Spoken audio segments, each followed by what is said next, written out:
In my presentation, I try to say a different point of view about global warming. With this picture, you would say, oh, the poor bear. And you would think that we have to save the bear through stopping global warming. But I want to introduce this book, Cool It. Do you know Pierre Lombard? He is expert in climate change and professor in Copenhagen Business School. He claims that we are obsessed with in stopping the global warming. He says if we spend big money in climate protection like Kyoto Protocol, it will have no impact. Kyoto Protocol can delay global warming only 5 days. What is the reason? The United States refused to participate in Kyoto Protocol. The United States is top-ranking country emitting CO2 like this graph, this blue box. There are some evidences on overstatement in global warming. First, how about the bear? Do you know how many polar bears die from global warming? Only 0.06 a year. On the other hand, 49 bears die from hunting. So if you want to save these bears, you must regulate hunting through law, not stopping global warming. Second, how about the disasters from global warming? You would think that if global warming continues, so many people will die from heavy rain and flood. But Pierre Lombard says that if we slow down global warming, over 10,000 people would die from cold. So we have to consider the positive effect of global warming. Now, what is his opinion about global warming? He says that there are so many overstatements in global warming. We have to solve other problems like famine, drinking water shortage rather than global warming. We can summarize his opinion like this. First, global warming is developing. Second, but we cannot solve global warming immediately. Third, before that, we can solve other problems to save life. Fourth, not obsessed with the overstatements about global warming. Thank you. Hello, I'm Ji-Yoon Jung, and I'm sorry for that. I got a bad cold and my voice is not that good to hear, but please listen carefully. Okay, today I'm going to talk about something related to my major. It is how green is cotton comparing to polyester. Cotton and polyester are really friendly fibers. Even now, most of you are wearing cotton or polyester or a combination of them. So do I. As you can see here, they are two types of total fiber production. Cotton is the representative of natural fibers and polyester is the representative of synthetic fibers. Which one is greener? I don't mean the color, you know. This green means eco-friendly. Here is a graph of global emission of cotton. It shows how much carbon dioxide emitted on each step, and here are three big emitters. So I focused on these three. Let's start here. The step of raw material. Cotton growing emits 4.7 kg CO2 per 1 kg cotton fibers. Unfortunately, it is also planned, so it can offset a little bit, but it still results in 3 kg net CO2 with global warming potential within cotton fiber production. And it has huge water footprint compared to no water needed in polyester production. Because polyester is man-made fiber, it needs many chemicals but no water. Cotton accounts for 24% of world's insecticide market and 11% of the sale of global pesticides. They cause pollution of surface water as well as groundwater. They are like poison to environment. How about the next step? Wet processing that includes bleaching, dyeing, and printing and finishing stages also need much water and waste and pollute it. Through all production steps, cotton requires about 9,900 liters of water per kilogram. And only to produce and supply that amount of water, 3 kilograms of CO2 is required. Also, 5% of that is just wasted. Here is a comparative table. We already talked about raw material and manufacturing step of cotton. Even if polyester is synthetic fiber, but there is only a little gap between two. When the transportation parts are added, total of there are same.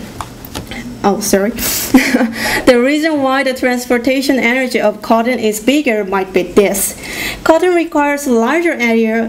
The cultivation lands are separated over the world, so I think it makes cotton transportation to need more energy. Now we left only one. Let's look at the energy in use. Wow, you see? What happened with that gap? It's the biggest part of emission here. Okay, let's look what is the problem. It is caused by their own properties. First, absorbency. Do you know what is hydrophilic and hydrophobic? Hydrophilic means it likes water and hydrophobic means it hates water. For example, even if you put cotton shirt and polyester shirt together to wash machine, after cleaning, you will feel that cotton one wets more because it loves water. So it needs more energy to dry. Second, cotton has lower resilience. Resilience means resistant power against wrinkles. So lower resilience means it wrinkles easily and needs ironing. Then this ironing requires much energy too. Third, lower durability. Cotton wears out easier than polyester. We call that cotton has shorter lifetime. However, the product may be rejected before its physical lifetime is over due to visual factors such as the peeling effect on the shirts or due to changes in fashion trends. Peeling is little pore on the fabric surface caused by rubbing, like here on my shirt. Can you see? There are little pores on it. So the polyester is very weak to this peeling, so people throw away easily before it wears out. So this part can be ignored these days. But cotton still requires much more energy and CO2 when you use it. Now I ask you again, how green is cotton? Did you find the right answer? Thank you for listening. 태윤, I talk about La Nina. La Nina, meaning the little girl, names the appearance of cooler than normal waters in the eastern and central Pacific Oceans, sometimes called El Biejo, anti-El Nino, or simply a cold event. It is the antithesis of El Nino. La Nina is thought to occur due to increases in the strength of the normal patterns of trade wind circulation. Under normal conditions, this wind moves westward, carrying warm surface water to the Indonesia and Australia and allowing cooler water to upwell along the South American coast here. For reasons not yet fully understood, periodically these trade winds are strengthened, increasing the amount of cooler water toward the coast of South America and reducing water temperatures. The increased amount of cooler water toward the coast of South America causes increases in the deep cloud buildup toward Southeast Asia, resulting in wetter than normal conditions over Indonesia during the northern hemisphere.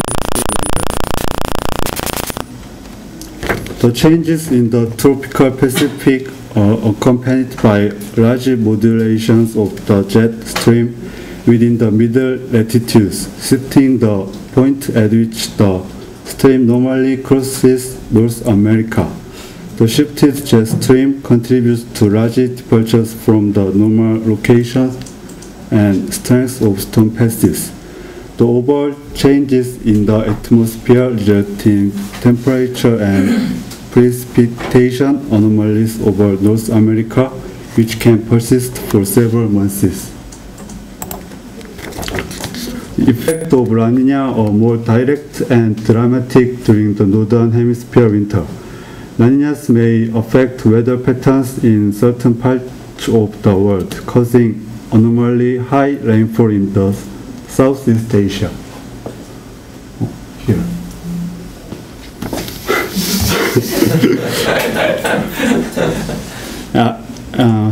And dry conditions in the desert areas of South America. Some impacts of previous La Ninas include 1. Abnormally heavy monsoons on the Indian subcontinent. Here. Torrential rains leading to floods in the Southeast Asia. Wet weather in Eastern Australia. Here. Last cool and wet winter in southeastern Africa. Here. In the United States, colder and snowier winter in the northern states west of the Great Lakes. Drier than normal winter in the southeast. Here. Warmer and drier winters in the southwest. Here. Last, enhanced hurricanes activity around the mid-Atlantic stage. That's all. Thank you.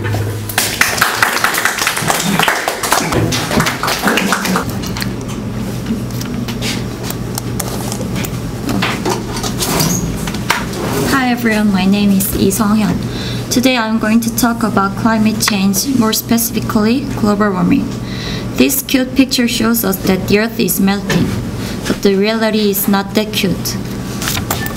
If you look at this graph, you can see the rising aspect of global temperature from 1860s to 2009. Then what causes the global temperature to rise? First, solar radiation passes through the clear atmosphere, and some is absorbed and re-emitted in all directions by greenhouse gas molecules. The effect of this is to warm the Earth's surface and the lower atmosphere.